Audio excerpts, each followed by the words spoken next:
तो आपण मैंने जानिथिबे कि पीएम किसान रो 17तम किस्ती जहाँ आम कहवा कि पीएम किसान 17तम किस्ती वर्तमान सुधा जदि आम कहवा समस्ते पाई सारे एवं 18तम किस्ती को समस्ते जदि कहवा अपेक्षा करछंती एवं समस्त मनरे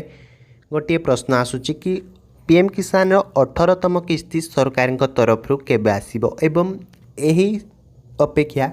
जदि कहवा प्रति गाँ गाँ मानक रही कि 18तम किस्ती प्रधानमंत्री जो किसान सम्मान निधि योजना देउछंती जहाँ आम पीएम किसान योजना बोली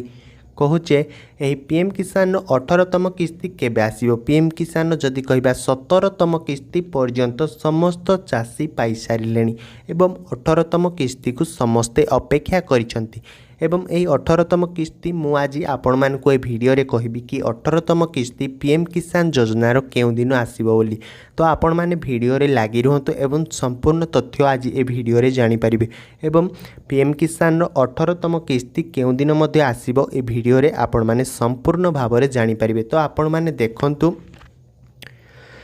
कि एटी कोन लेखा जायछि जो सूचनाटी आछि कि नुआ दिल्ली माने कृषकों को एपर्यंत प्रधानमंत्री किसान सम्मान निधि योजना 17तम किस्ती जारी कर सारी कृषकों को वर्तमान 18तम किस्तीर अपेक्षा रही भारत सरकार देशर लोकों पाई अनेक योजना को कार्यकारी करुचंती एथिरे अनेक योजना केवल कृषकों पाई रही भारत एक कृषि भित्तिक देश होइथिबारु भारत सरकार कृषकों हित को अधिक ध्यान देइचंती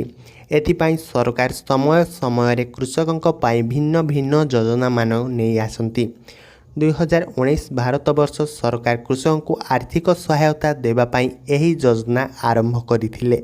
एही योजनार नाम थिला प्रधानमंत्री किसान सम्मान निधि योजना एही योजना अनुसार भारत सरकार लाभार्थी कृषकों को वार्षिक 6000 टंका देउचंती सरकार 17टी किस्ती जारी कर सारी वर्तमान 18तम किस्ती को समस्ते अपेक्षा करिसंती जहाँकि अक्टोबर मासरे मिलिबो तो आपण माने तो जानिले कि 18तम किस्ती पीएम किसान योजनार केउ दिन मिलिबो बोली तो एही पीएम किसान योजनार 18तम किस्ती अक्टोबर मासरे मिलिबो आपण मान भी मध्य समस्ते जानंतु एवं जो मैंने भी जाना भिडटी को बहु मात्रा शेयर करूँ से किछि जानीपारे तो एमती किसी सूचना आसाला पीएम किसान योजना को लेकिन सरकार तरफ तो आपण मैंने जानी रखु कि पीएम किसान योजनार 18तम किस्ती अक्टोबर मासरे मिलिबो बोली।